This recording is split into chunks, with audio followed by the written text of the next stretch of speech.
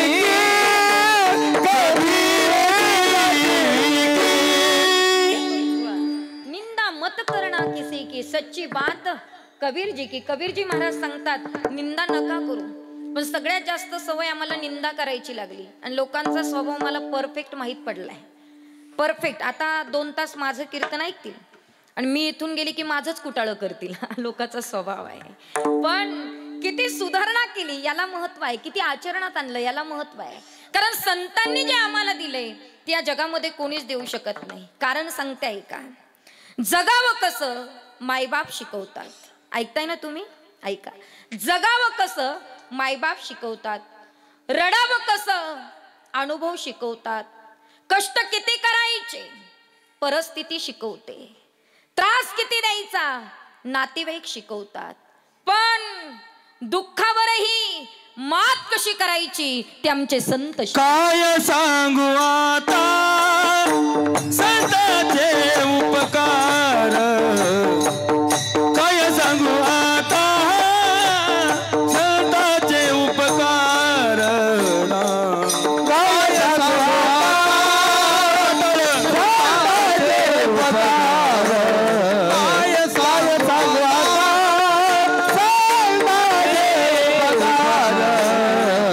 सांगू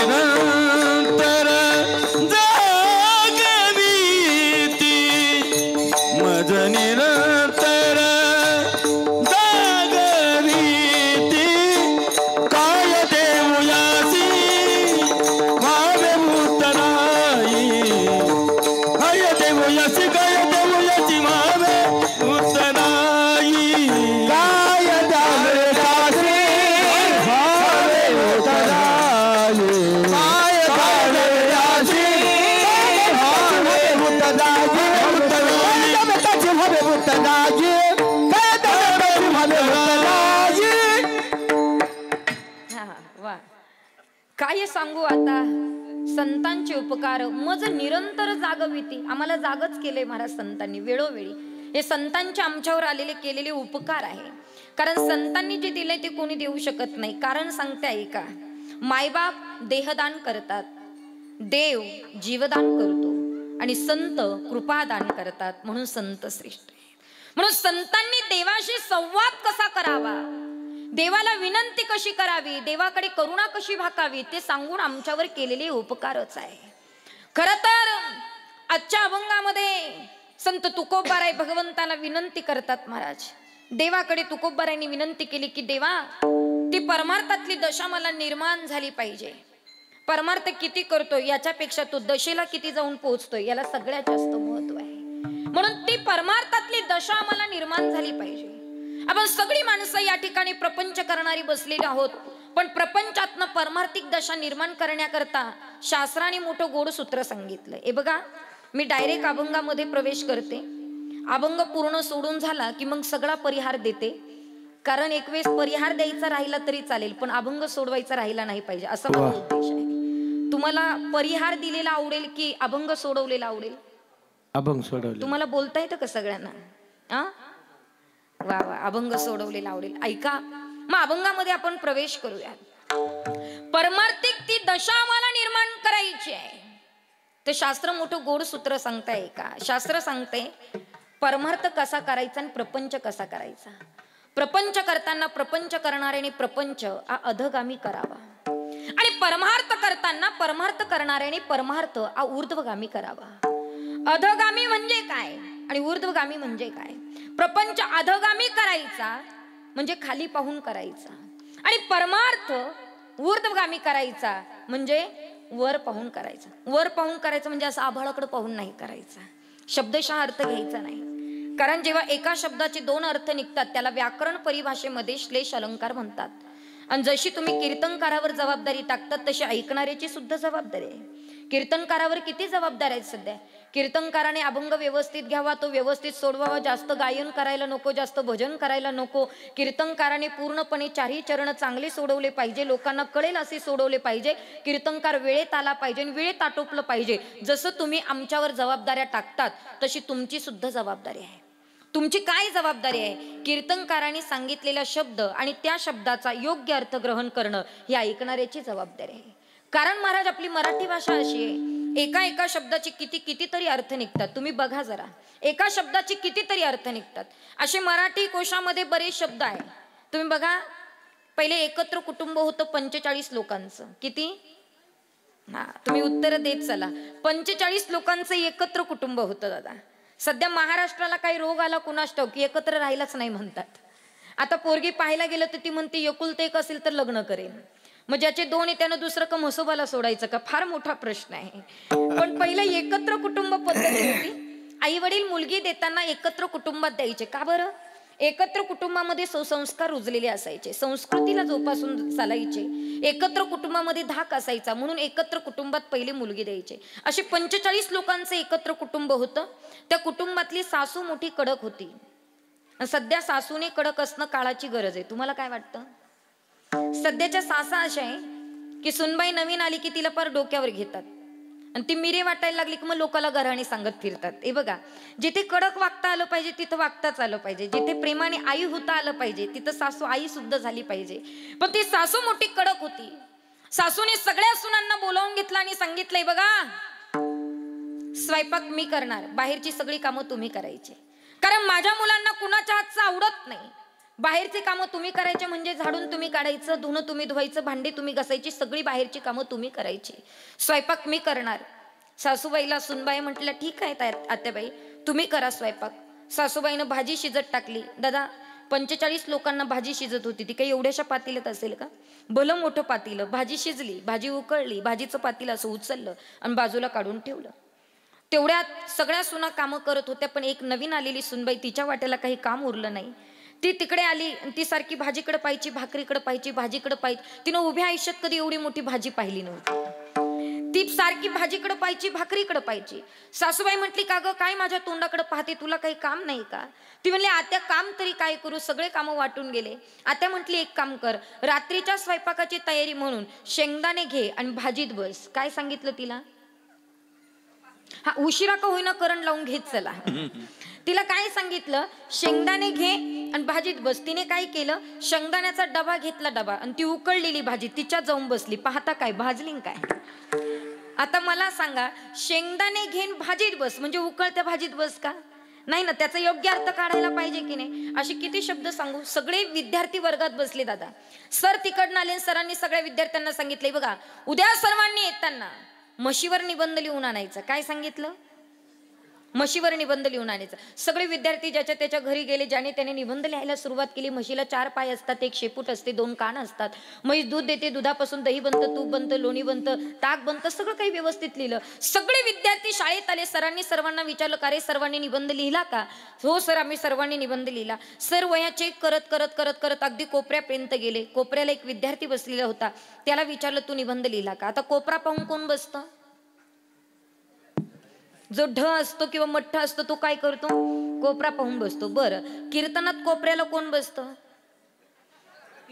ज्याला तंबाखू मळायची ते कोपरा पाहून बसतं, ते थुकायची सोय म्हणून ताई कोपऱ्यात बसत असतं. पण ऐका, मी इथलं काही सांगत नाही बरं का, आमच्या इकडचं सांगते ताई. ऐका. आणि मग ते कोपऱ्याला बसलेलं विद्यार्थी त्याच्याकडे सर गेले, त्याला विचारलं, का रे तू निबंध लिहिला का? ते म्हटलं नाही लिहिला सर. अरे पण का नाही लिहिला? सर्वांनी लिहिला, तू का नाही लिहिला? ते म्हटलं नाही लिहिला सर. अरे पण का नाही लिहिला? ते म्हणलं सर त्याचं काय ना असं झालं. म्हणे काय झालं? तो म्हणलं वही घेतली, पेन घेतला आणि निबंध लिहायला म्हशीवर बसलो, म्हैस उदाळली, लिहिताच आलं नाही. कळते का मला काय सांगायचं? निबंध म्हशीवर लिहून आणा, याचा अर्थ म्हशीवर बसून लिहून आणा का? त्याचा योग्य अर्थ काढला पाहिजे की नाही? असे खूप शब्द आहे. आता शब्द सांगायला गेले तर पहाटे 4 वाजतील. पण ऐका, एका जावई बुवाला सासूबाईने निमंत्रण दिलं. जावई बुवा, बरेच दिवस झाले तुम्ही आले नाही, या जरा जेवायला. मला सांगा, तुमच्याकडे प्रामुख्याने प्रमुख पाहुणे जर आले तर तुम्ही कसला स्वयंपाक करतात? कोणता करतात? पुरणपोळी. अगदी बरोबर. जावायला सांगितलं, जावई बुवा बरेच दिवस झाले तुम्ही आले नाहीत, या जरा जेवायला. सासूबाईनं सुनबाईला सांगितलं, जावई बुवा बरेच दिवसांनी येतात. आता जावयाचे किती लाड असतात दादा? पर आच्छरदाणी, मच्छरदाणी, गुलाब पाणी, 4-5 माणसांची तानातानी एवढे जावयाचे लाड. नाकाचा मोती ठेवील गहाण, राखील जावयाचा मान. किती लाड असतात. ज्याचे 4 आहे त्याचे हालच आहे, पण ज्याचा एकुलता आहे की त्याचे लाड असतात. ऐका, जावयाला बोलवलं. सासूबाईनं सुनबाईला सांगितले, बघ जावई बऱ्याच दिवसांनी येतात, पुरणपोळीचा स्वयंपाक करायचा आहे. एक काम कर, सार मी करते, भात मी करते, कुरड्या मी तळते, भजे मी तळते, सगळं मी करते. तू फक्त एकच काम कर, एवढं पुरण घे आणि वाटून दे. काय सांगितलं? काय सांगितलं? हा, पुरण घे, वाटून दे. तिनं पुरण घेतलं, 1 तास झाला. सासूबाई म्हणे, सुनबाई पुरण आण ना. ती म्हणली, आत्या वाटून दिलं ना. अगं हो, वाटलं तेच आण. ती म्हणली, आत्या वाटून दिलं ना. आत्या म्हटली, कसं वाटलं? ती म्हणली, गल्लीतले सगळे पोरं बोलवले आणि सत्यनारायणाच्या प्रसादासारखं वाटलं. आता मला सांगा, पुरण घेऊन वाटून दे, याचा अर्थ गल्लीतल्या मुलांना वाट का? नाही ना. त्याचा योग्य अर्थ काढला पाहिजे की नाही? तसा प्रपंच अधगामी करायचा आहे आणि परमार्थ ऊर्ध्वगामी करायचं आहे. आम्ही उलट करतोय महाराज. प्रपंचात आम्ही वरती पाहतो आणि परमार्थामध्ये खाली पाहतो. प्रपंचात वरती पाहतो, त्याचा कसा झाला, माझा कधी होईल, त्याला एवढं मिळालं, मला कधी मिळेल, याला म्हणतात प्रपंचात वरती पाहणं. आणि एक सांगू तुम्हाला, प्रपंच कितीही करा आणि कसाही करा, प्रपंचामध्ये समाधान नावाची गोष्ट अजिबात नाही. अजिबात नाही. कुणाचाही प्रपंच पहा, प्रपंचामध्ये समाधान मुळीच नाहीयेत महाराज. कशा पद्धतीने? भागवताच्या 9व्या स्कंदामध्ये अत्यंत गोड विषय आला. ययाती राजाची कथा भागवताच्या 9व्या स्कंदामध्ये आली. कधी ऐकायला मिळाली तर 100% ऐका. ययाती नावाचा एक सेपरेट कादंबरी आहे दादा. गुगलवर सर्च केलं तर संपूर्ण ययाती उभा राहतो. वाचत गेलं तर मन लागत जातं. फक्त काय वाचावं ते आम्हाला कळालं पाहिजे. आम्ही नको ते वाचतो, नको ते पाहतो, नको ते करतो, नको तिथं जातो, स्वतःच्या आयुष्याचं वाटोळ करून घेतो. काय वाचल्यानं काय मिळतं? ज्याला जीवनामध्ये ज्ञान संपादन करायचं आहे त्यानं ज्ञानोबराची ज्ञानेश्वरी वाचली पाहिजे. ज्याला जीवनामध्ये वैराग्यवान बनायचं आहे त्यानं तुकोबरायचा गाथा वाचला पाहिजे. ज्याला प्रपंचातनं निवृत्त व्हायचं आहे त्यानं निवृत्तीनाथांचा निवृत्तीनाथ गाथा वाचला पाहिजे. याच्याही पलीकडे ज्याला चारित्र्य संपन्न जीवन जगायचं आहे त्यानं प्रभू रामचंद्रांचं रामायण वाचलं पाहिजे. ज्याला जीवनामध्ये चांगल्यात चांगलं राजकारण करायचं असेल त्यानं माझ्या महाराष्ट्राचा आराध्य दैवत शिवछत्रपती शिवाजी महाराजांचा इतिहास वाचला की राजकारण सुद्धा चांगलं झाल्याशिवाय राहणार नाही. पण ज्याला जीवनामध्ये घाणेरडं राजकारण करायचं आहे त्यानं दुर्योधन वाचलं तरी काही हरकत नाही. फक्त काय वाचावं त्याचं ज्ञान आम्हाला पाहिजे. म्हणून कधी वेळ मिळाला तर ययाती नावाची सेपरेट कादंबरी आहे, कधीतरी वाचा, फार गोड आहे. आणि तो ययातीचा विषय भागवताच्या 9व्या स्कंदामध्ये आला. त्या ययातीचा विवाह देवयानी बरोबर झाला. देवयानी ही ऋषिकन्या होती आणि देवयानी बरोबर ययातीचा विवाह झाला. दोघांचं लग्न झालं आणि दासी म्हणून शर्मिष्ठा गेली. शर्मिष्ठा ही राजकन्या होती पण पूर्वजन्मीचं संचित तिला भोगावं लागलं आणि दासी म्हणून मात्र देवयानी बरोबर जावं लागलं. पण ती राजकन्या होती, दिसायला अतिशय सुंदर होती, इतकी सुंदर होती की ययातीची नजर शर्मिष्ठेकडे गेली आणि ययातीमध्ये शर्मिष्ठेमध्ये संबंध प्रस्थापित झाला. आणि ते कळालं देवयानीला. देवयानी रडत रडत रडत रडत गेलीत महाराज. ऋषी मुनींनी देवयानीच्या डोळ्यात पाहिलं. एक सांगू महाराज तुम्हाला, जगामध्ये बाप सगळं सहन करू शकतो, सगळं सहन करू शकतो, पण मुलीच्या डोळ्यामध्ये जास्त वेळ पाणी बाप सहन करू शकत नाही. इतकं गोड नातं आहे ते मात्र पितृत्वाचं, फार गोड नातं आहे. बाप सगळं सहन करेल हो, पण मुलगी जास्त वेळ रडलेली बापाला सहन होत नाही. बाप एक आधाराचं नातं आहे. मुलीवर बापाचं किती प्रेम असतं. आईच्या प्रेमात आणि वडिलांच्या प्रेमात खूप मोठा फरक आहे, पण त्या बापाचं खूप प्रेम असतं महाराज. आणि बाप काय असतं सांगू तुम्हाला, ज्याला मुलगी त्यालाच बापाचं नातं कळतं. ज्याला परमेश्वराने मुलगीच दिली नाही त्याला काय बाप कळणार आहे. तुम्ही बघा, तो बाप कन्यादानासारखं श्रेष्ठ दान करत असतो. सालंकृत कन्यादान हे पृथ्वी दानाच्या समान. कन्यादान सर्वश्रेष्ठ दान आहे. तुमच्या नशिबात मुलगी असेल तर तुमचं फार मोठं सौभाग्य आहे. कन्यादान करायला फार मोठं भाग्य असावं लागतं. आणि बापाने बघितलं देवयानीला रडताना. देवयानी रडत रडत आली आणि ऋषीमुनींनी विचारलं, झालं काय देवयानी रडायला. विचारल्याबरोबर देवयानीनं बापाकडे पाहिलं आणि बाबांना सांगितलं, बाबा नवरा राजा पाहून दिला नसता तरी चालला असतं बाबा. भिकाऱ्याचा संसार बिन तक्रार केला असता बाबा. नवऱ्यानं जेवायला पाची पक्वान्न दिले नसते तरी चालले असते बाबा. भाजी मिरचीवर दिवस काढले असते बाबा बिन तक्रार. नवऱ्याकडे कधी काही मागितलं नसतं बाबा, बिन तक्रार प्रपंच केला असता बाबा. सगळं सहन केलं असतं बाबा, सगळं सहन केलं असतं. पण नवऱ्यानं केलेला विश्वासघात कसा सहन करू. आणि रडायला लागली महाराज देवयानीनं. कारण सांगू महिला मंडळ, पत्नी सगळं सहन करू शकते, पण नवऱ्यानं केलेला विश्वासघात पत्नी कधीच सहन करू शकत नाही हो. रडायला लागली देवयानी. बाबा बाबा ऐका ना, सगळं सहन केलं असतं पण त्यांनी माझा विश्वासघात केला. घडलेली हकीकत ऋषीमुनींना सांगितली आणि ऋषीमुनींच्या मुखातनं ययाती करता श्राप बाहेर पडला. हे ययाती, माझ्या मुलीचं जीवन तू उद्ध्वस्त केलंय. माझा तुला श्राप आहे, जन्म तुला वृद्धत्व प्राप्त होईल. आणि भर तारुण्यामध्ये ययाती म्हातारा झाला महाराज, म्हातारा झाला. ययातीला कळलं आपल्याला श्राप कोणी दिला. ययाती रडत रडत रडत रडत ऋषीमुनींकडे गेला आणि ऋषीमुनींना सांगितलं, ऋषीमुनी चुकलं माझं, दिलेला श्राप मागे घ्या, मला क्षमा करा.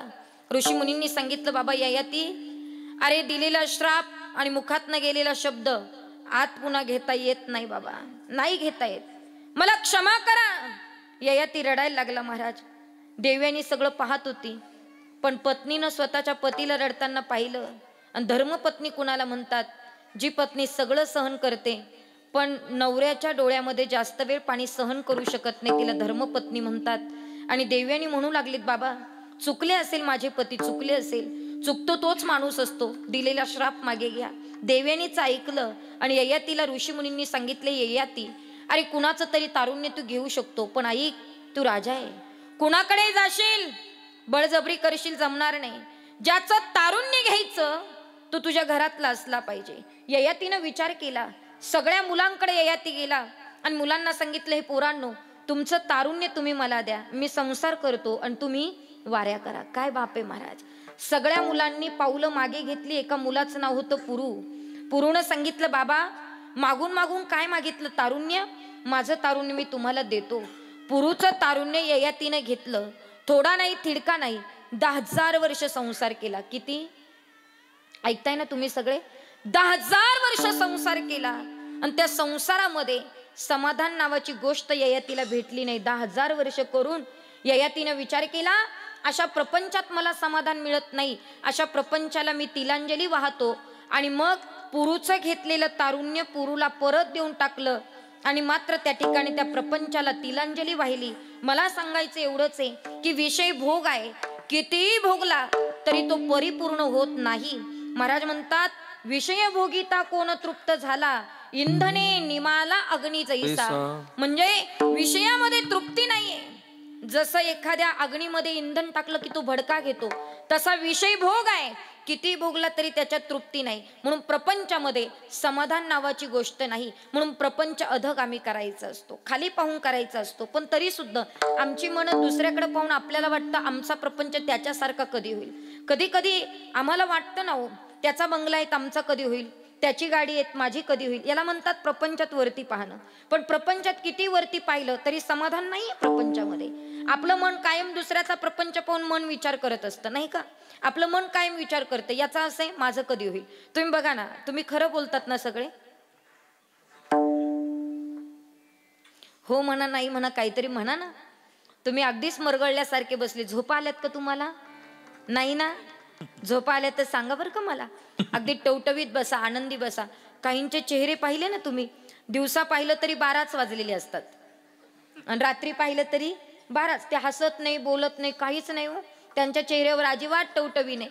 इतके उतरलेले चेहरे असतात, इतके उतरलेले, इतके तोंड सोडून बसतात. आणि काही काही एवढे तोंड सोडून बसतात आणि नेमके पुढे येऊन बसतात.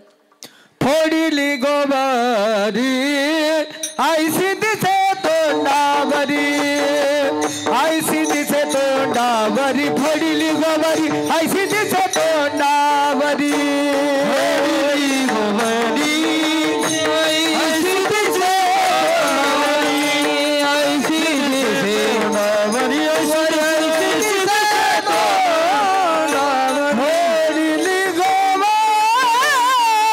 आईशी दिसे तोंडावरी, फोडिली पडली गोवारी आईशी दिसे तोंडावरी, आईशी दिसे तोंडावरी, फोडली गोवारी आईशी दिसे तोंडावरी, गोवारी फोडली गोवारी आईशी दिसे तोंडावरी, फोडली गोवारी आईशी दिसे तोंडावरी, फोडली गोवारी आईशी दिसे तोंडावरी, आईशी दिसे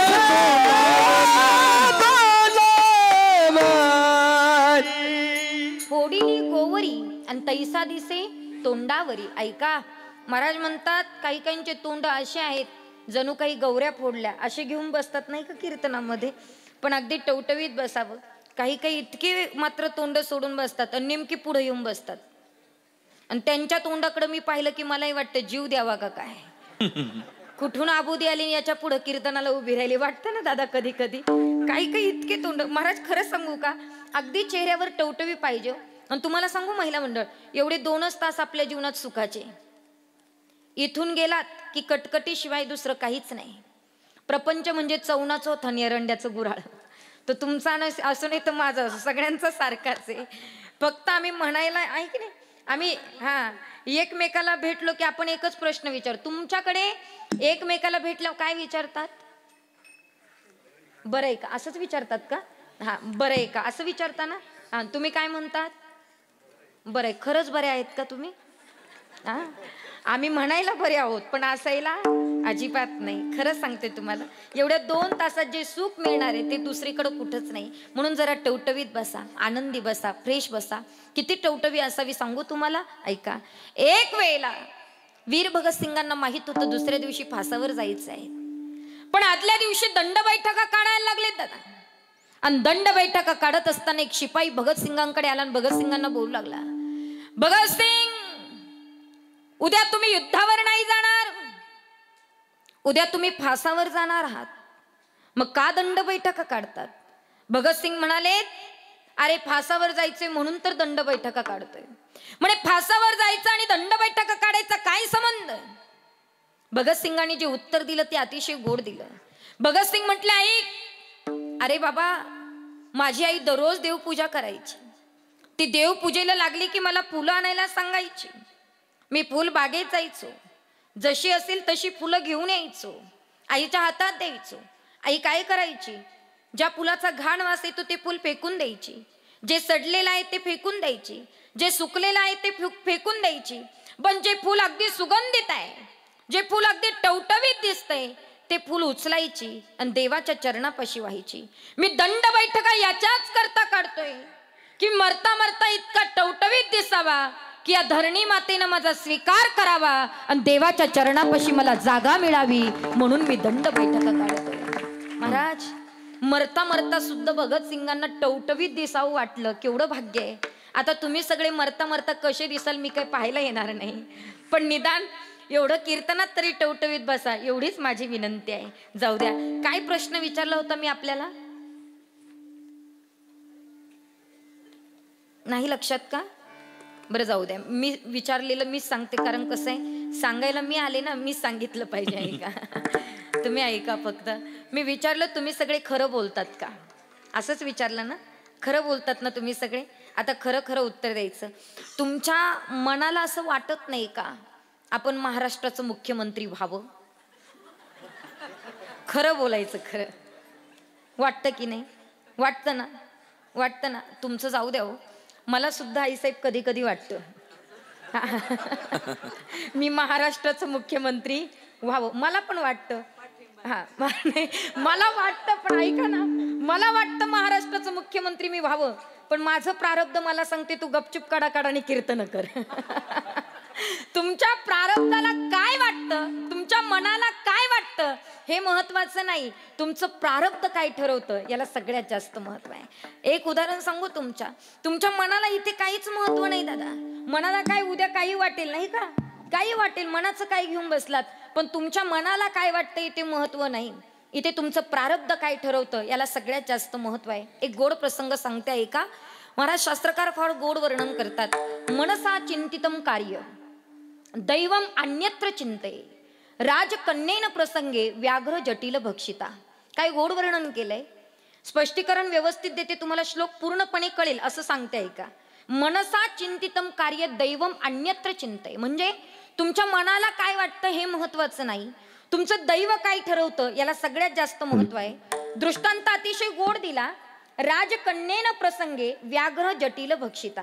राजकन्येचा प्रसंग सांगितला. राजाची कन्या उपवर झाली, लग्नाच्या वयात आली, लग्न करायचं ठरवलं, आणि बापाच्या जीवनातील सगळ्यात कठीण क्षण कोणतं असेल तर मुलीच्या लग्नाचं वय. फार कठीण क्षण महाराज. बापाला सगळ्यात जास्त चिंता कधी असते, जेव्हा स्वतःची मुलगी उपवर होते, लग्नाच्या वयात येते. सगळं सोपं आहे सांभाळणं, पण तरुण मुलगी सांभाळणं सगळ्यात कठीण आहेत महाराज, कठीण आहेत.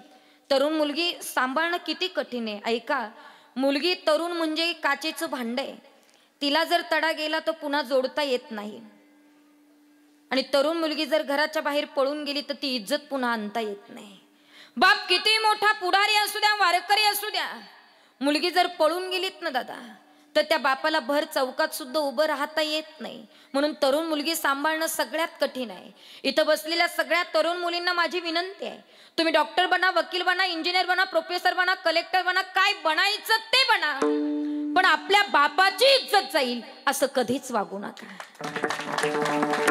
वडिलांची इज्जत तुमच्या ताब्यात आहे. तुम्ही शाळेत जातात, कॉलेजला जातात, तुम्ही तुमच्या वडिलांची इज्जत घेऊन जातात, एवढं लक्षात ठेवा. कारण एकदा का इज्जत गेली की तो बाप कुणाला तोंड दाखवायच्या सुद्धा पात्रतेचा राहत नाही दादा. म्हणून त्या राजाची मुलगी उपवर झाली. प्रधानाला सांगितलं, प्रधानजी चांगला ज्योतिष्याना. ज्योतिष्याले खानपण व्यवस्थित झालं. राजाने विचारलं, माझी मुलगी कुणाच्या घरात जाईल, तिचं कसं होईल, तिला राजा नवरा मिळेल की नाही, तिचं सगळं भविष्य सांगा. ज्योतिषाने सांगितलं, जोपर्यंत तुमची मुलगी येत नाही तोपर्यंत तिचं भविष्य मी सांगू शकत नाही. ठीक आहे. मुलीला बोलवलं, मुलगी छान होती दिसायला. ज्योतिषाने मुलगीकडे डोळे भरून पाहिलं. ज्योतिषाने मनोमन विचार केला, राजा कशाला कुणाला देतोय, मलाच दिली तर काय बरं होईल. त्याच्या मनाला असं वाटलं बरं का. पण पुन्हा विचार केला, मी जर राजाला असं म्हटलो तर राजा मला फासावर चढवेल. मग आता त्या ज्योतिषाने असा चौकन आखला, सगळे मंगळ, सगळे गुरु ग्रह एकत्र केले आणि सांगितलं, तुमची मुलगी कुणाचा नाश करणारी आहे, ज्याच्या घरात जाईल त्याचं वाटोळ होईल. आणि मुलगी जर घरात ठेवली तर एक तर आई तरी मरेल, नाही तर बाप तरी मरेल. राजाचे डोळे पांढरे झाले. राजा म्हटला, हिचं काय करायचं मग, एक काम करा, हिला मारू बिरू नका, लाकडी पेटारे घ्या, पेटाऱ्यात तुमची मुलगी टाका, पेटारं नदीला सोडून द्या. हा हुशार होता, कारण याला माहित होतं ज्योतिषाला पेटारे येऊन येऊन आपल्या झोपडीकडे येईल, कारण त्याची झोपडी नदीच्या कडेला होती. हुशार होता, त्यानं असं सांगितलं तो तिथून निघून गेला. पण राजा उदास झाला. प्रधानजी विचारू लागले, काय झालं राजेसाहेब. राजाने घडलेला सगळा प्रसंग सांगितला. प्रधान म्हणले, काही चिंता करायची गरज नाही. दुसरा ज्योतिष आणला, ती मुलगी पाहिली, तिचं भविष्य पाहिलं, सांगितलं, तुमची मुलगी दोन्ही कुळाचा उद्धार करणारी आहे, बापाचं नाव उज्ज्वल करणारी आहे, घाबरण्याची गरज नाही, जिथे जाईल तिथे लक्ष्मी प्राप्त होईल, तुमची मुलगी फार भाग्यवान आहेत. राजा म्हटलं, असं. मग प्रधानाला विचारलं, पहिल्या ज्योतिषाचं काय करायचं.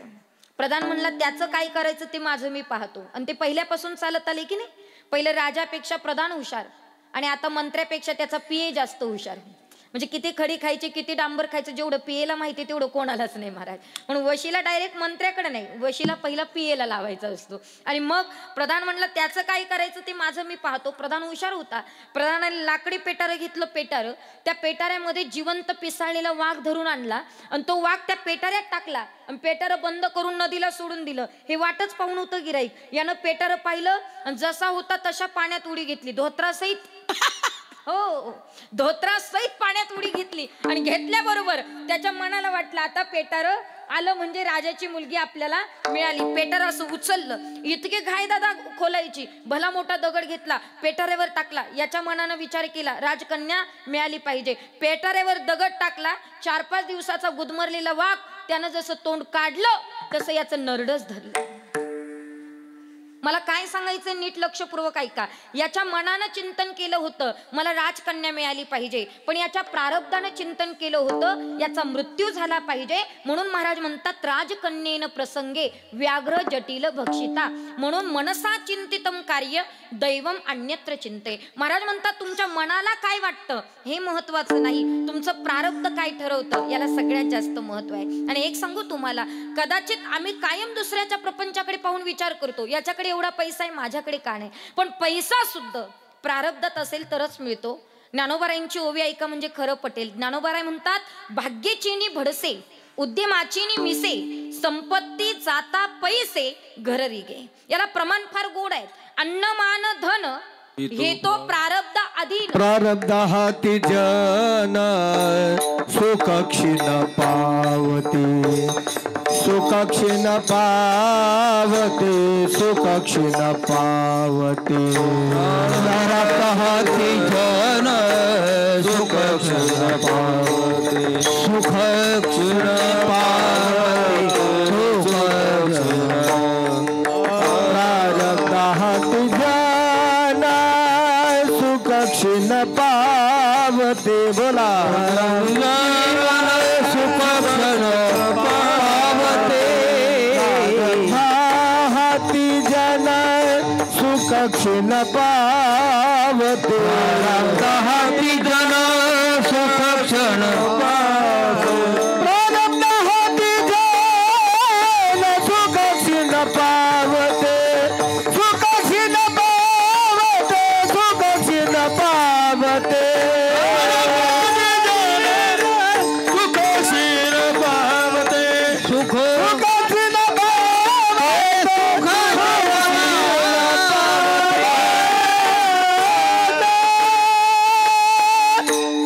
प्रारब्ध हाती जन सुखासीन पावते. महाराज म्हणतात प्रारब्धासी जोडे धन, प्रारब्धासी वाढे मान. नवे नवे प्रारब्धात असेल तरच धन मिळतं, अन्यथा मिळत नाही.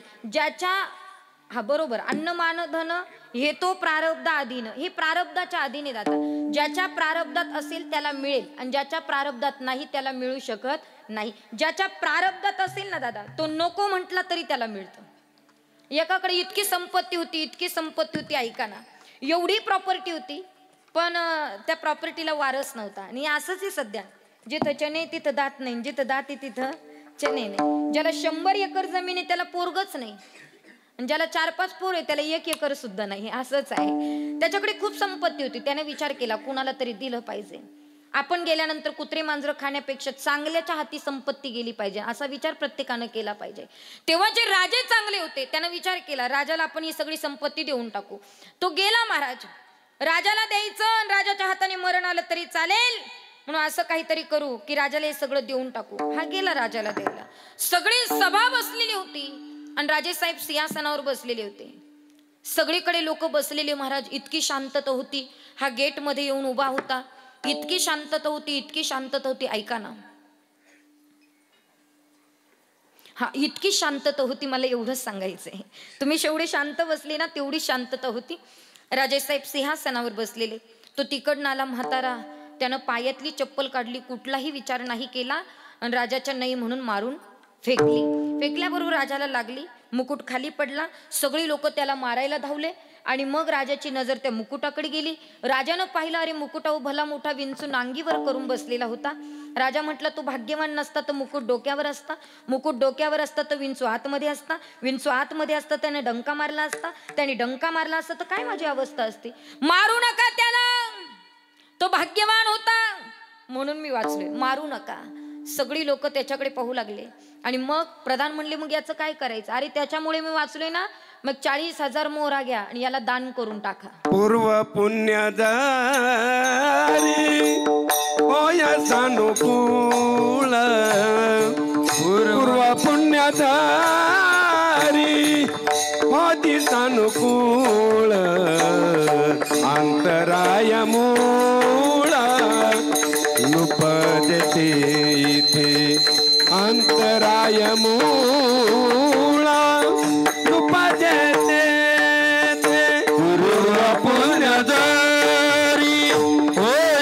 सानुकूल पूर्वोदरी होय सानुकूल पराय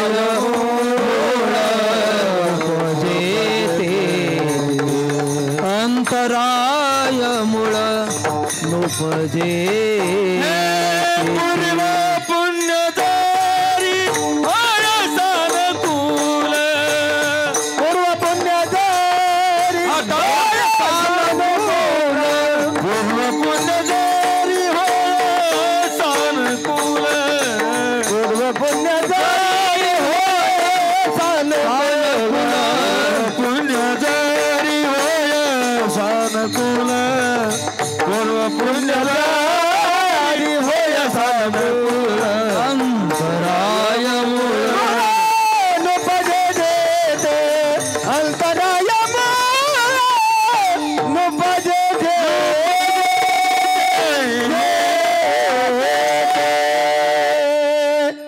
ऐका, विषय आपला असा चालला होता, ज्याच्या प्रारब्धात आहे त्याला मिळेल, बरोबर आहे की नाही?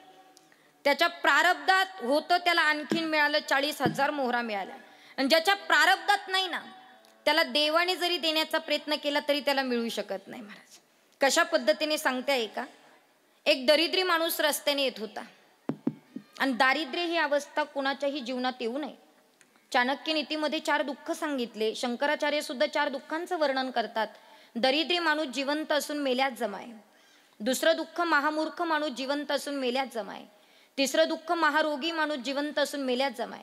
आणि चौथं दुःख प्रवासी माणूस जिवंत असून मेल्यात जमाय. त्या प्रवाशांमध्ये आमच्या सगळ्यांचा नंबर लागतो नाही का? आपल्या सर्वांचा नंबर लागतो प्रवाशांमध्ये. लोक म्हणतात बघ कीर्तनकारांची काय मजा आहे, 2 तास बोलायचे, वडले पाकिटं नेतात.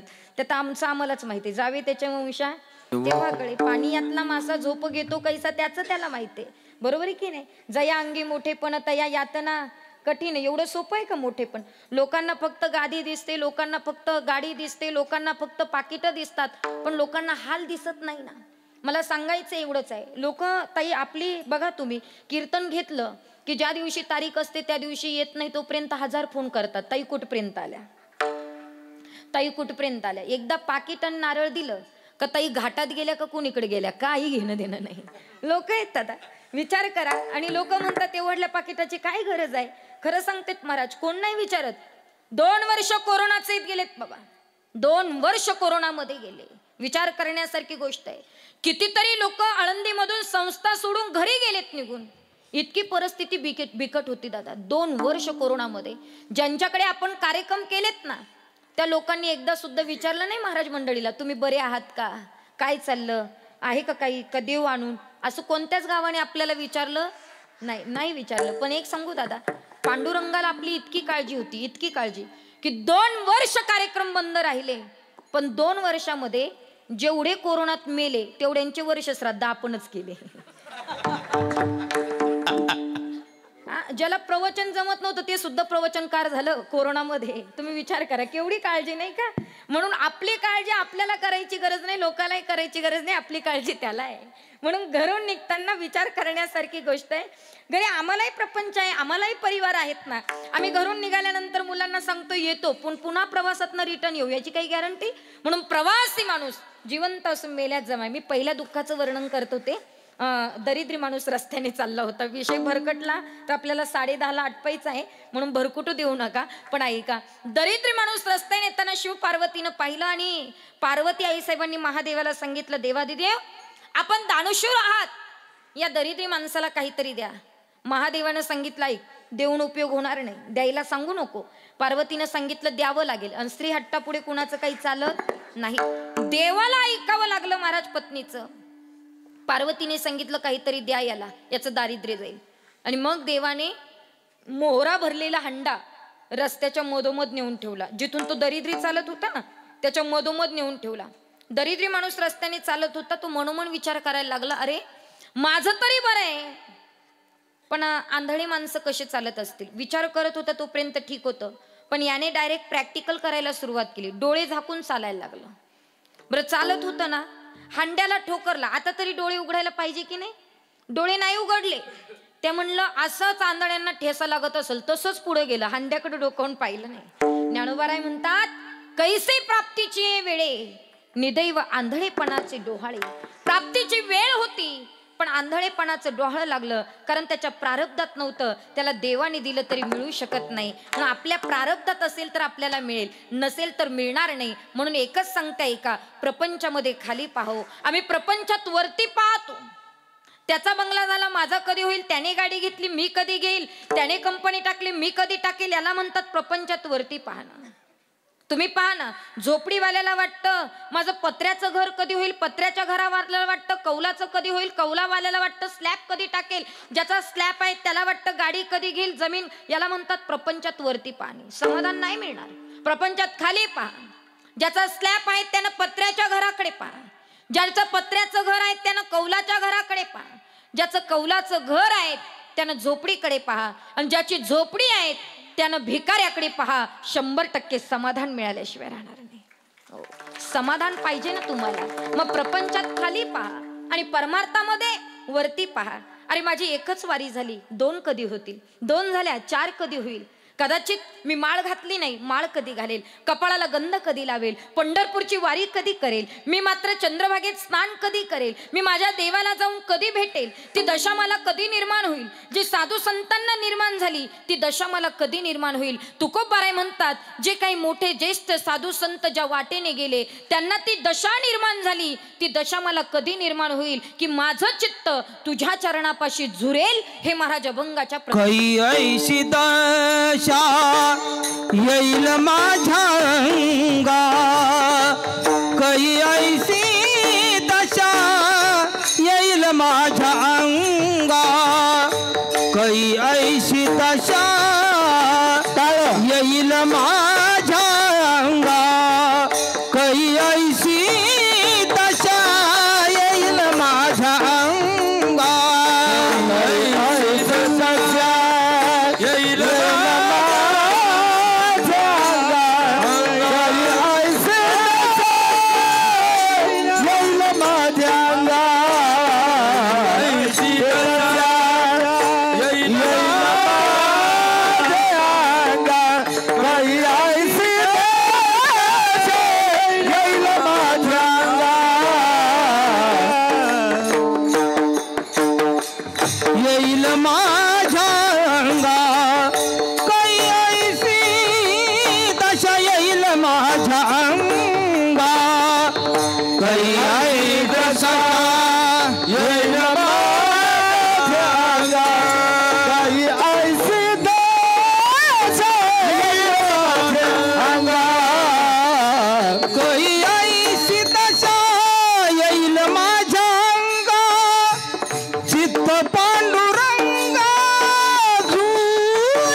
आठवणी देह पायाचे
येईन माझे अंगा चित्त पांडुरंगा झुरत असे. हे देवा, ती दशा मला कधी निर्माण होईल, त्या दशेला मी कधी जाऊन पोहोचे.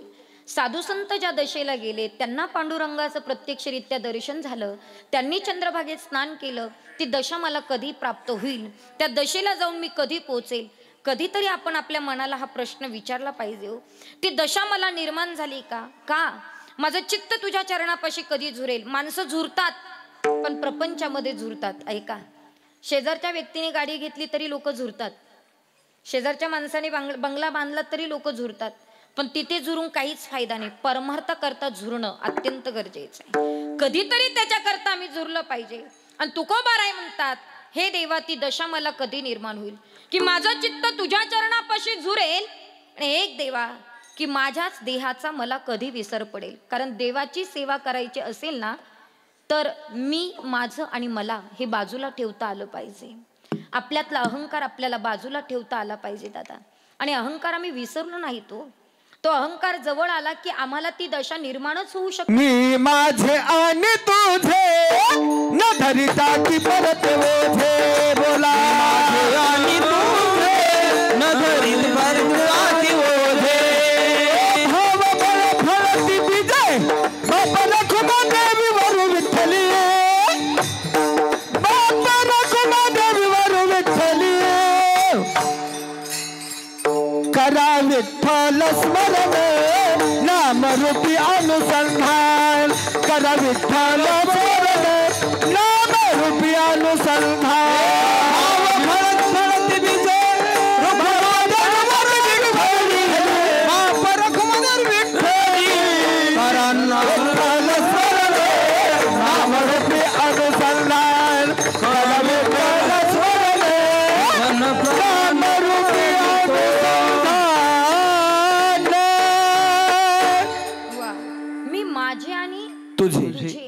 महाराज विचार जर केला तर माझं म्हणणं हे खरं तर संप्रदायावर ओझच आहे. या ओझ्याला आम्ही बाजूला ठेवणं गरजेचं आहे. संप्रदायामध्ये अहंकाराला बाजूला ठेवणं फार महत्वाचं आहे. कारण नामदेवरायांना सुद्धा एके ठिकाणी म्हणावं लागलं, अहंकाराचा वारा न लागो राजसा माझी या विष्णुदासा भाविकांचे, किंवा अहंकार आला आणि तुका म्हणे वाया गेला, अहंकार गेला आणि तुका म्हणे देव झाला. देव व्हायचं असेल तर आमच्यातला अहंकार गेला पाहिजे. आणि सगळ्यात महत्वाचं, मानवी जीवनामध्ये जर अहंकार येत असेल, मी आणि माझंच म्हणत असाल तर आम्ही देवाला मी तू पण जाऊ दे दूरी, एकची गोंगडी एकची गोंगडी पांघरू हरी रे, मी तू पण जाऊ दे दूरी, मी तू पण जाऊ दे दूरी, मी तू पण जाऊ दे दुरी. महाराज म्हणतात हे आपल्यातलं दुरी जाणं फार गरजेचं आहे. एका घुंगडीवर बसणारे आम्ही, पण तरी सुद्धा आमच्यामध्ये भेदभाव सुरू झाला, मी माझं हे सुरू झालं महाराज. पण आपल्यातला मीपणा जाणं अत्यंत महत्वाचं आहे. ऐका जरा, एका व्यक्तीने मला प्रश्न विचारला होता की ताई एवढ्या लांब तुम्ही प्रवास करतात पंढरपुरापर्यंत, हे बघा 1 नंबरला लांब प्रवास आहे तो मुक्ताई आई साहेबांचा, आणि 2 नंबरचा प्रवास आहे तो विश्वगुरु निवृत्तीनाथ महाराजांचा. आणि निवृत्तीनाथांबरोबर आम्ही 28 दिवस पायी पायी चालतो दादा. 28 दिवस चालत असताना एका बाईने ताई मला प्रश्न केला होता की ताई इतक्या दूर तुम्ही पायी पायी चालतात, तुमच्या पायाला सूज येत नाही का? त्यावर मला उत्तर द्यावं वाटलं, पायाला सूज येते पण मनाची सूज उतरते याच्याकरता वारी आहे. आमची मन सुजलीत ना, आणि मन थोडं जरी सुजलं त्यांनी वारी केली पाहिजे, मला तरी असं वाटतं. तुम्ही बघा, गायकाची सुद्धा मनाला आलेली सूज, वादकाची मनाला आलेली सूज, कीर्तनकाराच्या मनाला आलेली सूज. जेव्हा एखादा वादक तो जो म्हणत असतो महाराष्ट्रात आपल्याला तोड नाही, त्या वादकाने वारीमध्ये चाललं पाहिजे. का? कारण जेव्हा मात्र त्या ठिकाणी 70 ओलांडलेले बाबा 20-20 किलोमीटर गळ्यामध्ये पखावच घेऊन वाजवत चालतात, तेव्हा त्याला वाटतं आपलं वाजवणं कुठंच लागत नाही.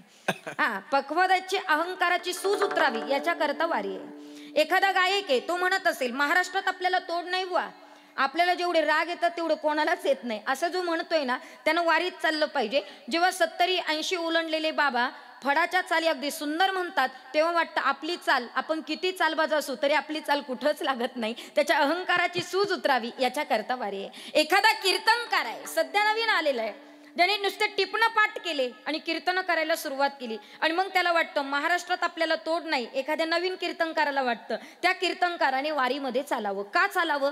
कारण जेव्हा म्हातारी माणसं नाटाचे अभंग सुंदर गातात, हरिपाठ म्हणतात, काकडा म्हणतात, सगळा पाठा आपल्यापेक्षा जास्त आपण जेव्हा पाहतो तेव्हा आपल्याला वाटतं आपला अभ्यास कुठंच लागत नाही, आपल्या अहंकाराची सूज उतरावी याच्याकरता वारी केली पाहिजे. एखाद्याने नुसता बंगला बांधला ना, त्यानं वारीत चाललं पाहिजे. त्याला वाटतं गावात आपल्यासारखा बंगला कोणाचाच नाही, त्याने वारीत चालावं. जेव्हा कोट्याधीश माणूस वार करायचे पाय चेपताना दिसतो तेव्हा वाटतं की आपला बंगला कुठेच लागत नाही. आपल्यावर आलेली अहंकाराची सूज उतरावी याच्याकरता आपण वारी केली पाहिजे. म्हणजे देवामध्ये ती दशा आम्हाला प्राप्त व्हावी असं वाटत असेल, आमचं चित्त त्याच्या चरणापाशी झुरावं असं वाटत असेल, तर आपल्या सर्वांना स्वतःचा विसर पडणं गरजेचं आहे. आपल्या स्वतःला स्वतःचा विसर पडावा आणि एक क्षण सुद्धा वाया जाऊ देऊ नका, असे संत तुकोबाराय अभंगाच्या 2ऱ्या चरणात सांगतात.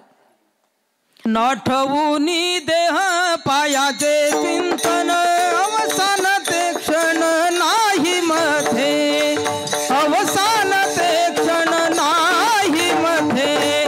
नाठवुनी देह पायाचे चिंतन, अवसान ते क्षण नाही मध्ये, अवसान ते क्षण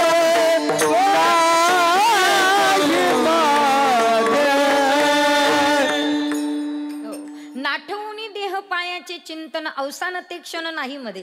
तुकोबाराय म्हणतात, मला ती दशा निर्माण होऊ दे, माझं चित्त तुझ्या चरणापाशी झुरू दे, माझ्याच देहाचा मला विसर पडू दे, आणि मग मी त्या सेवेला असा पात्र होऊ दे की तो ऋषिकेश परमात्मा तृष्टा येईल, म्हणजे तो आनंदी झाला पाहिजे. हे बघा, जगाला खुश करण्याच्या भानगडीत पडू नका.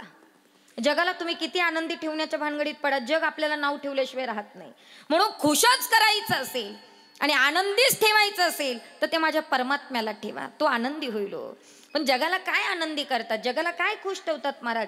जग आहे तसं की आपण दिलं तर जग आपलं आहे, जन हे सुखाचे, दिल्या घेतल्याचे, सब पैसे के भाई हे, दिल का साथी कोई नाही.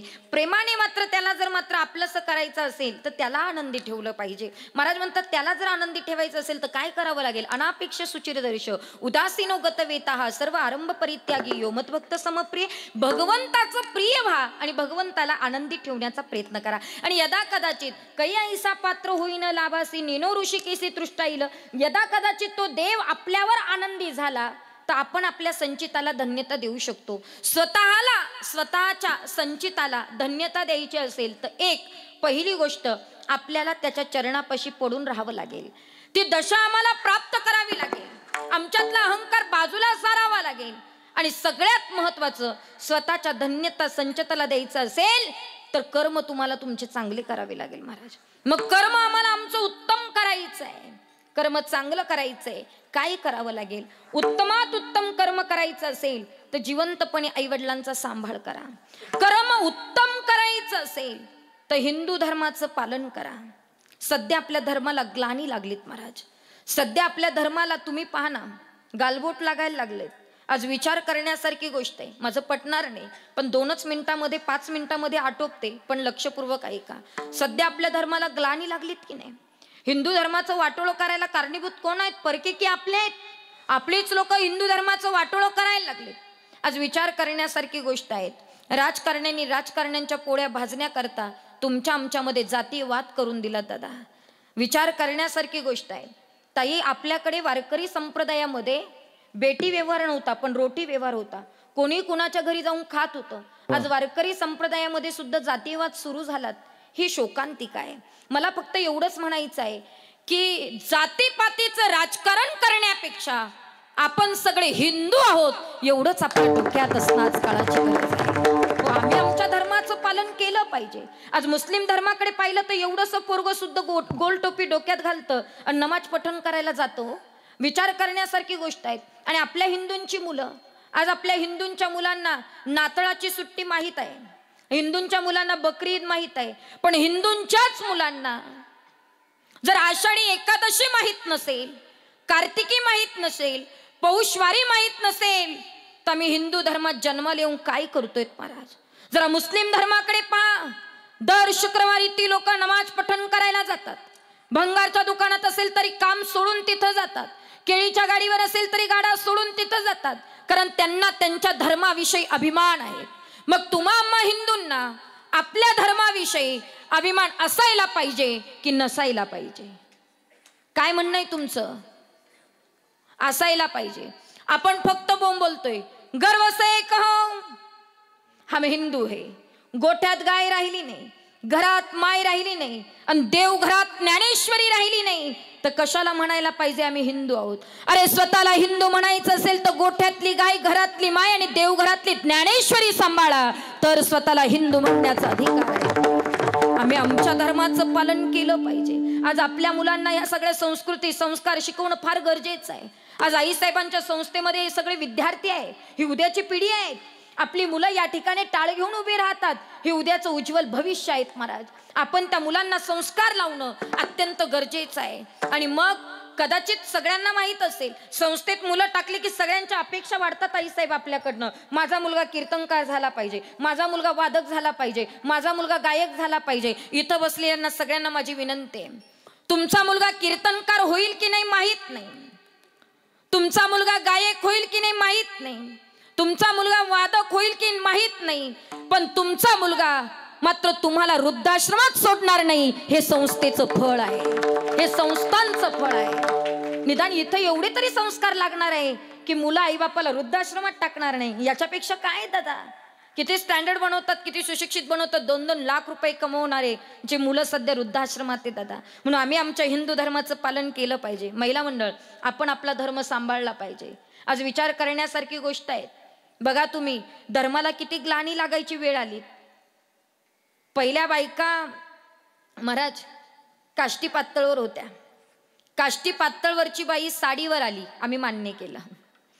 साडीवरची बाई पंजाबीवर आली, आम्ही मान्य केलं. पण पंजाबीवरच्या बाईनं ओढणीच ठेवली नाही. कसं मान्य करायचं, कसं मान्य करायचं? तरुण मुली ओढण्या घेत नाही, कसं मान्य करायचं? आज या सोशल मीडियामुळे अख्ख्या धर्माचं वाटोळ व्हायला लागलंय. आज फेसबुकला, व्हॉट्सअपला पहा, तरुण मुली 2-2 वाजता रात्रीच्या ऑनलाईन दिसतात. विचारायला नको आई बापाने कुणाशी बोलतात. 2-2 वाजता काय गरज आहे ऑनलाईन राहायची? आपल्या मुली इन्स्टावरच सध्या व्हिडिओ काढतात, कुठंतरी पाठ दाखव, कुठंतरी पोट दाखव. आणि तिची आई नातेवाईकाला म्हणते, बघा माझ्या मुलीच्या व्हिडिओला किती व्ह्यूज आहे, किती लाईक्स आहे. अरे काहीतरी वाटलं पाहिजे आपल्याला. आम्ही आमच्या धर्माचं पालन केलं पाहिजे. म्हणून जाता जाता आईसाहेबांच्या चरणी, मीराबाईंच्या आईंच्या चरणी, त्याच पद्धतीने आदरणीय गुरुवर्य भीमसेन महाराजांच्या चरणी एकच प्रार्थना आहे, भगवान बाबांच्या चरणी एकच प्रार्थना आहे. हे भगवान, तेरी अदालत में हमारी जमानत रखना. हे भगवान, तेरी अदालत में हमारी जमानत रखना. मैं रहूं या ना रहूं, या ना रहूं, मेरा हिंदू धर्म सही सलामत रखना. राहिलो काय आणि नाही राहिलो काय, आपल्या धर्माचं पालन आपण केलं. धर्माचे पालन पालन, धर्माचे पालन, धर्माचे पालन, धर्माचे पालन, धर्माचे पालन,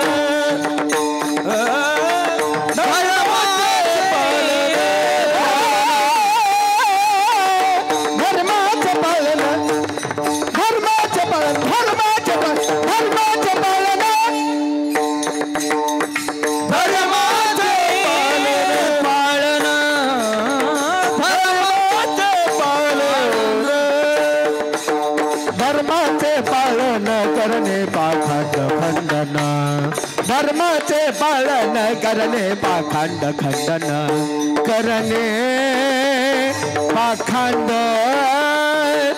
करणे पाखंड खंडन. ह्याची आम्हा करणे काम, ह्याची आम्हा करणे काम, ह्याची आम्हा करणे काम,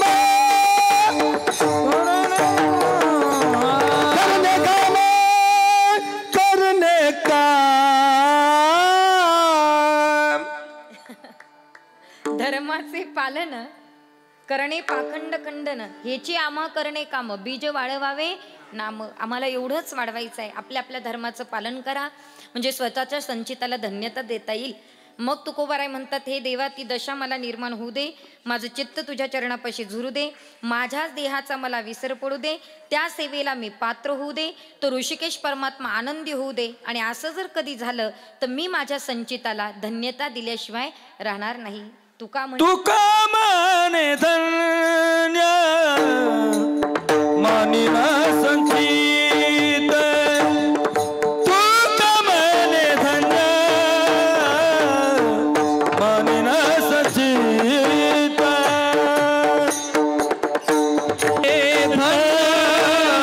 मानिन संचित तुका माने धन्य मानिन संचित तुका माने धन्य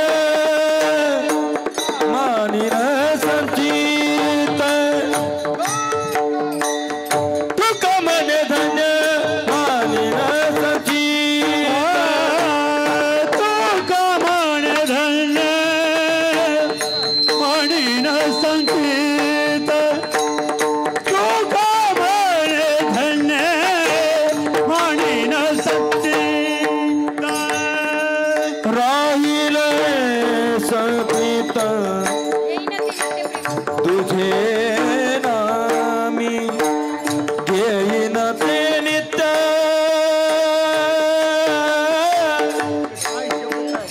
घेईन ते नित्य प्रेम सुख घेईन ते नित्य प्रेम सुख नाठवुनी देह पायाचे चिंतन नाठवुनी देह पायाचे चिंतन घेईन प्रेम सुख घेईन ते नित्य प्रेम सुख नाठवीन पायाचे चिंतन नाठवीन पायाचे चिंतन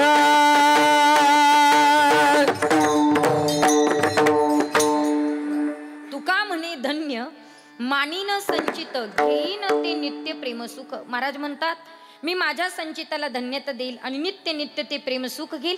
आपल्या सर्वांना नित्य नित्य ते प्रेमसुख घ्यायचं असेल आणि आपल्या संचिताला जर धन्यता द्यायची असेल तर एकदा हाताने टाळी वाजवा आणि मुखाने भजन म्हणा. विठोबा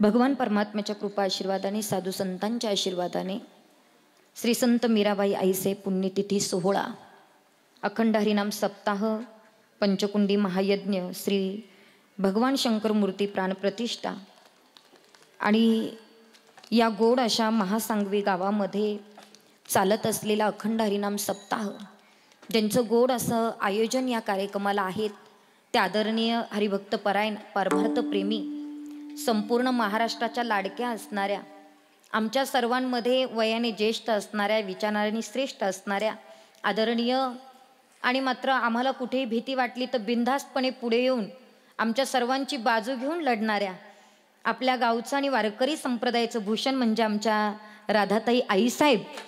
त्यांचं गोड असं आयोजन आहे आणि आईसाहेब खऱ्या अर्थी तुम्ही या गादीवर शोभतात. म्हणजे माणूस शोभलं सुद्धा पाहिजे आणि खरंच शोभतात कारण त्यांचं असं धडाडीचं कार्य आहे. खरं तर मीरा आईसाहेबांनंतर या गादीवर बसण्याचा योग आमच्या राधाताईंना मिळाला आणि राधाताई तुम्ही इतक्या बिनधास्तपणे या गादीवर आहात. तुमच्या पाठीमागे सर्वात मोठं कार्य ज्यांचं आहे त्या तुमच्या मातोश्री आमच्या सर्वांच्याच मातोश्री असणाऱ्या आईसाहेब या ठिकाणी बसलेले आहेत. तुमचे आशीर्वाद ताईंच्या मागे आहेत म्हणून हे सगळं कार्य घडतंय. कारण तुम्ही जपलं ताईंना. ताईंचं नाव संपूर्ण महाराष्ट्रामध्ये अगदी चांगलं आहे, खूप मोठं नाव आहे. कारण एका स्त्रीला कार्य करत असताना खूप अडीअडचणी येत असतात. मी माझ्यावरून सांगते, खूप अडीअडचणी येत असतात. एक बाई काय करणार, पुरुषार्थ बऱ्याच पुरुषांचा जागा होत असतो आणि पुरुष मग विचार करतात ही बाई करेल का, गादीवर बसलीत यांच्याकडनं होईल का, अशा बऱ्याच शंका कुशंका निघतात. पण एक सांगू महाराज, छत्रपती शिवाजी महाराज मोठे झालेत, छत्रपतींनी स्वराज्याचं सुस्वराज्य केलं. याला मूळचं कारण जर कोण असेल तर राजमाता जिजाऊ आईसाहेब आहेत, दुसरं कारण नाही. आईसाहेबांमुळे छत्रपती शिवाजी महाराज घडलेत आणि म्हणून एक स्त्री हे विश्व निर्माण करू शकते, या विश्वाला सांभाळू शकते. आणि खरं तर या ठिकाणी आईसाहेबांनी हे सगळं विश्वच निर्माण केलेलं आहे. मला आल्यानंतर कळालं की ताई काही नव्हतं इथं, छोटंसं होतं सगळं, पण अगदी धडाडीने प्रत्येकाकडे जाऊन प्रत्येकाकडे मागून मागून, कधी कधी लोक आम्हाला म्हणतात ह्या मागतात, पण आपण आपल्याकरता मागत नाही. हे सगळं आता आईसाहेब आपण सगळे जाणार आहोत, पण हे सगळं तसंच राहणार आहेत. हे सगळं मात्र ही मुली घडणार आहेत, ते सगळं विश्व या ठिकाणी घडणार आहेत. आणि आईसाहेबांचं जे कर्तृत्व आहेत ते फार मोठं आहेत आणि त्यांच्या या कर्तृत्वाला मात्र या ठिकाणी खरंच आमच्या सगळ्यांकडनं सलाम आहेत असं म्हणायला हरकत नाही. आमच्या सगळ्यांच्या महिलांचं आदराचं स्थान आहे. मी राधाताई आईसाहेबांचं मनापासून या ठिकाणी ऋण व्यक्त करते. त्यांनी मला या ठिकाणी निमंत्रित केलं.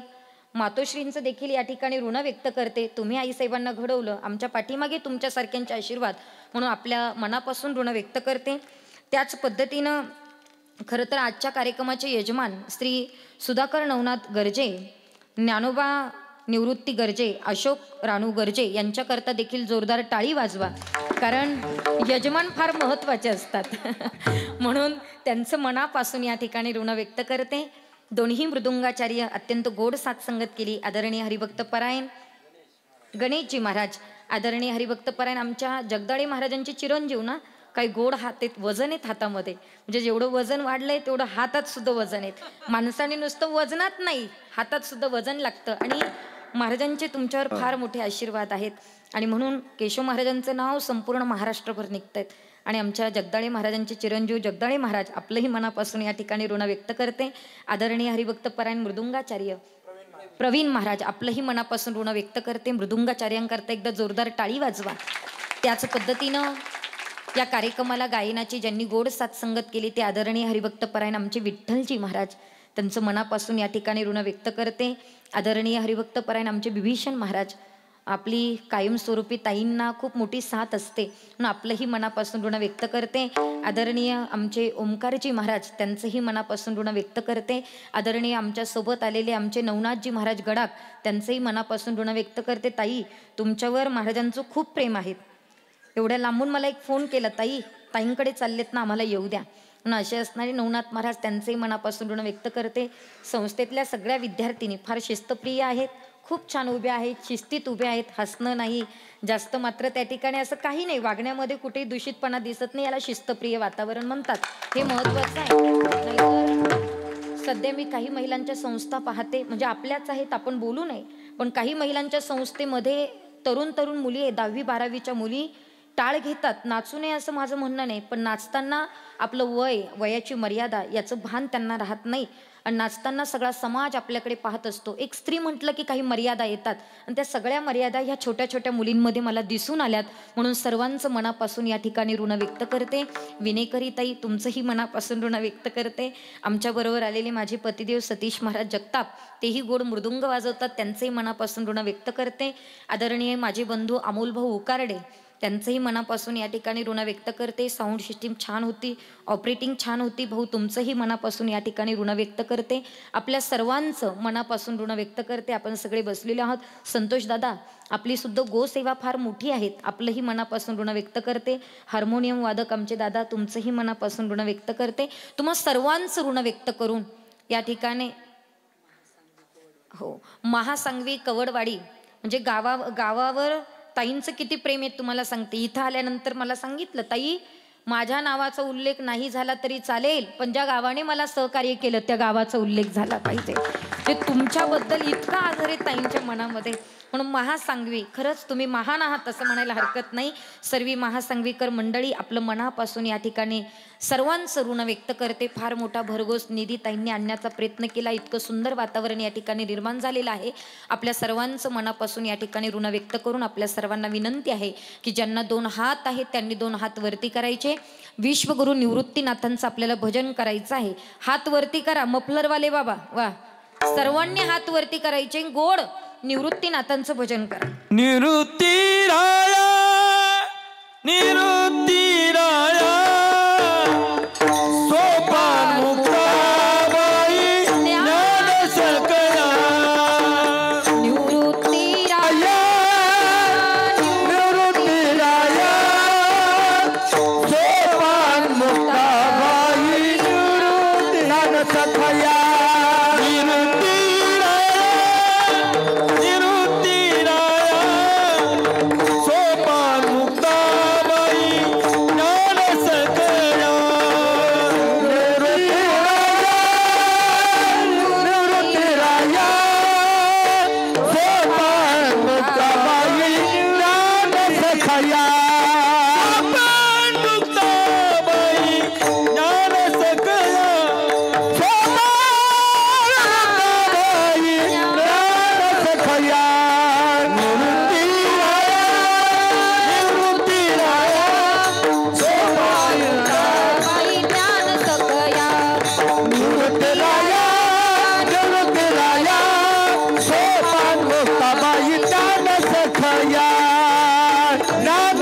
निवृत्तीनाथ महाराज की जय.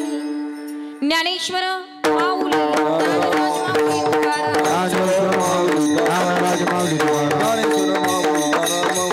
ज्ञानेश्वर माऊली. विठ्ठल जय जय विठ्ठल, जय जय विठ्ठल. कोणी लेले करो वे देवा कोणे उत्तरे. हे नाही विचारिला दुकारामी आपला. महाराज तुका म्हणे ज्ञानेश्वराला काबा पैकी करा. ज्ञानदेव तुकाराम, ज्ञानदेव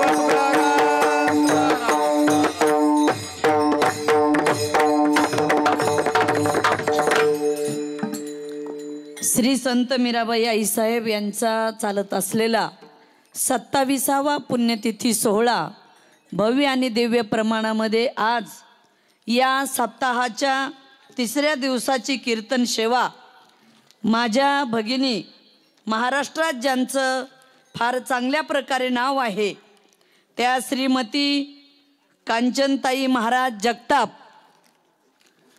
निवृत्तीनाथ समाधी संस्थान अध्यक्ष त्र्यंबकेश्वर. निवृत्तीनाथ महाराज म्हणजे वारकरी संप्रदायाचे मूळ गुरु आणि ज्ञानेश्वर महाराजांचे मोठे बंधू. आपण जे त्र्यंबकेश्वरला जातो वारीसाठी ते निवृत्तीनाथ दादा, त्या दादांचं समाधी मंदिर आणि त्या ट्रस्टचं मला असं वाटतं इतिहासात पहिल्यांदा एका महिलेला अध्यक्ष मिळण्याचा सन्मान मिळाला तो आमच्या कांचनताई जगताप. खरं म्हणजे त्यांना तर धन्यवाद आहेतच, पण त्यांच्या पाठीशी खंबीरपणे आमचे जगताप साहेब, आम्ही ज्यांना दाजी म्हणतो असे त्यांच्यासाठी बी टाळ्या वाजवा.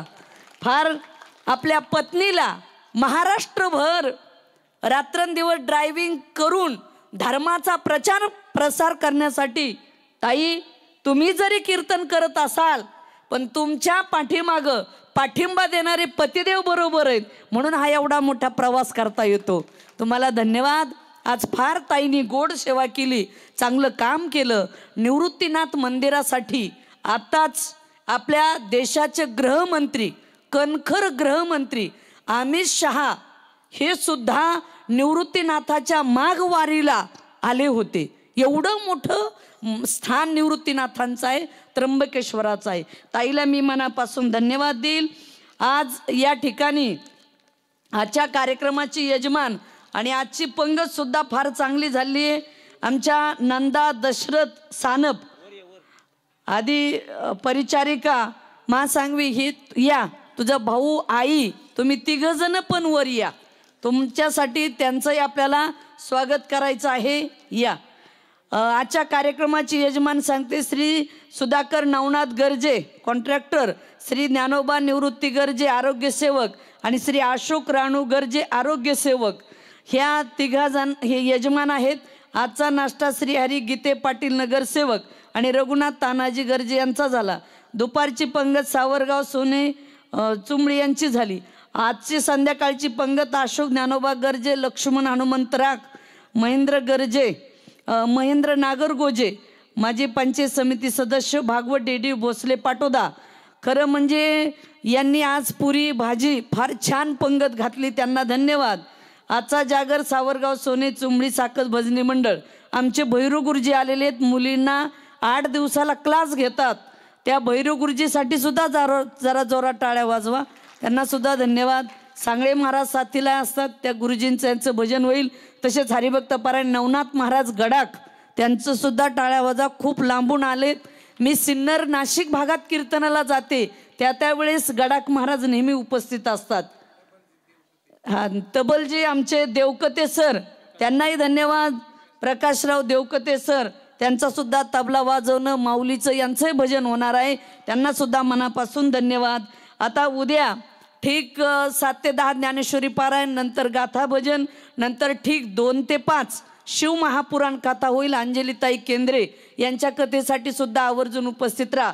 आणि उद्या ठीक 8:30 ते 10:30 श्री हरिभक्त परायण प्रकाश महाराज साठे विनोदाचार्य धारूर यांचं 8:30 ते 10:30 कीर्तन होईल. महाराष्ट्रात फार मोठं नाव आहे, त्याच्यासाठी उपस्थिती लाभा. या सर्वांनी उद्या त्यांच्या कार्यक्रमाचे यजमान श्री बबन केरवा जायभाई आरोग्य सेवक आणि श्री रावसाहेब अर्जुन गर्जे हे आहेत. उद्या सकाळचा नाश्ता लक्ष्मण ज्ञानोबा गर्जे आणि अंकुश किसन गर्जे, पोपट रंगनाथ गर्जे फौजी. उद्या दुपारची पंगत प्रवीण नवनाथ काळुशे शिक्षक, हनुमान सानप व ग्रामपंचायत सदस्य, तसेच अर्जुन आसरुबा गर्जे, बालाजी काळुशन त्यांनी सांगितलं उद्या दुपारची पंगत आमच्याकडं. उद्या संध्याकाळची पंगत चंद्रकांत भगवान काळुसे, मुक्ताजी तात्याबा गर्जे, विकास बाबासाहेब थोरवे, रघुनाथ साहेबराव गर्जे, विठ्ठल ज्ञानराव काळुशे डॅडी, सुषेण सोपान राख आणि गैनीनाथ गणपती गर्जे यांची होईल. थोडं 2 मिनटं बसा बसा बसा, 1-2च मिनटं बसा, उठू नका. आपण त्याच्यामुळं 8:30 ते 10:30 आपण नेहमी शिस्तीचं पालन करतो, करा. आपल्या गावामधले खरं म्हणजे नंदा दशरथ सानप महासांगवीकर, खरं म्हणजे तिच्या आई वडिलांनी फार मोठे कष्ट घेतले. दशरथ सानप हे वारलेले आहेत, 20 वर्ष झालं. पण त्यांची कन्या नंदाताई हिला म्हणजे सिस्टर म्हणून ती नोकरीला लागलेली आहे.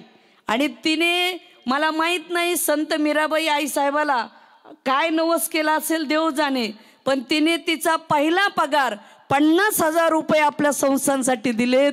तिच्यासाठी जोरात टाळ्या वाजवा. म्हणजे मला सुद्धा माहीत नाही. आता स्वामिनी शिवानी सांगितलं की तिला कुठंतरी नोकरीच्या वेळेस अडचण येत होती, तर मला तिने सांगितलं की आई साहेब तुम्ही फोन करा. तिथे फोन केला होता. तू 2 शब्द बोलती का? अरे बोल बोल बोल 2 शब्द. आणि मला खरंच या लेकराचं कौतुक करा सगळेजण. अभिमान वाटतो की 20 वर्ष झालं वडील वारले, हे आणि एक छोटा भाऊ, 2 जणच बहीण भावंड. आणि आईने 2 आहेत ना, मुली 3 आहेत का? ह्या 3 जणी बहिणी आणि एक मुलगा. पण या माऊलीने मुलीला शिकवायला, मालक जरी वारले तरी पाठीमाग कष्ट फार घेतले आणि आपल्या मुलीला स्वतःच्या पायावर उभा केलं, हे महत्वाचं आहे. मी तिचा या ठिकाणी सन्मान करते आणि तिला आपण 2 शब्द बोलायला लावू, तोपर्यंत तुम्ही कुणी उठू नका. तिचा सन्मान करायचा आपल्याला. कांचनताई या, आपण तिचा सन्मान करूया.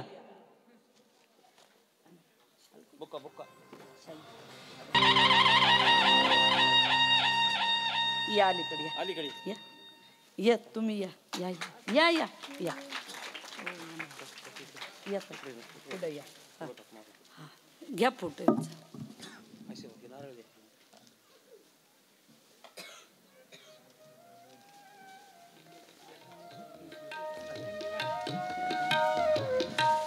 खरं म्हणजे या लेकराचं करावं एवढं कौतुक कमीच आहे. आणि आम्ही नेहमी सांगत असतो की खरं म्हणजे आईचं सुद्धा पुण्य. कुळी कन्या पुत्र होती जे सात्विक तयाचा हरीख वाटे देवा. मला याची का जाणीव आहे, माताजीने सुद्धा आम्हाला मोठं केलं आणि वडील नसल्याच्या नंतर एखाद्या आईनं आपल्या मुलीला मोठं करणं हे फार महत्वाचं आहे. नंदाताईचं आपण थोडंसं ऐकू, थोडंसं बोल, तुझा अनुभव सांग. मी तर एवढंच बोलेल की आमच्या मागे राधाताई महाराज आईसाहेबांचे आशीर्वाद होते म्हणून मी लागले. कारण माझा एक्झाम देऊन माझा नंबरही आला होता, मेरिटला नावही आलं होतं, पण माझं एका डॉक्युमेंटमुळे माझं काम होत नव्हतं. तर मी आईसाहेबांकडे आली, त्यांना बोलली की माझं एका कागदाचं काम आहे, तुम्ही काहीतरी करा. कारण आम्ही खूप प्रयत्न केले होते तरी ते होत नव्हतं. तर त्यांनी मला फक्त सांगितलं की आईसाहेबांच्या समाधीच्या पाया पड, तुझं काम झाल्याशिवाय राहणार नाही. आणि मी दुसऱ्या दिवशी माझं डॉक्युमेंट होतं तेव्हा गेलेली, तर माझं काम, मला त्या कागदाची गरजही पडली नाही. त्यांनी मला सांगितलं की 6 महिन्यांनी तू दिलं तरी चालेल. तर एवढंच बोलते, कारण त्यांच्याच आशीर्वादामुळे मी आजपर्यंत आत्ता मी माझ्या पायावर उभी आहे. खरं म्हणजे मी तिला म्हणलं की एवढे पगार तू देऊ नको, एवढा कशाला देते. पण तिचं काय म्हणणं होतं की नाही आईसाहेब, माझं मत आहे की मला पहिला पगार इथं द्यायचा आहे आणि तू पहिलीच मुलगी आहेस, पायावर उभा राहिलीस आणि तुझा पहिलाच पगार इथं दिलास. संत मीराबाई आईसाहेबाचा आशीर्वाद सदैव तुझ्या पाठीशी राहील आणि आम्ही सदैव तुझ्या सगळ्या कार्यात सहभागी राहू. एकदा जोरात टाळ्या वाजवा. पुंडलिक वरदे हरी विठ्ठल श्री ज्ञानदेव तुकाराम पंढरीनाथ महाराज की जय. माऊली ज्ञानेश्वर महाराज की जय.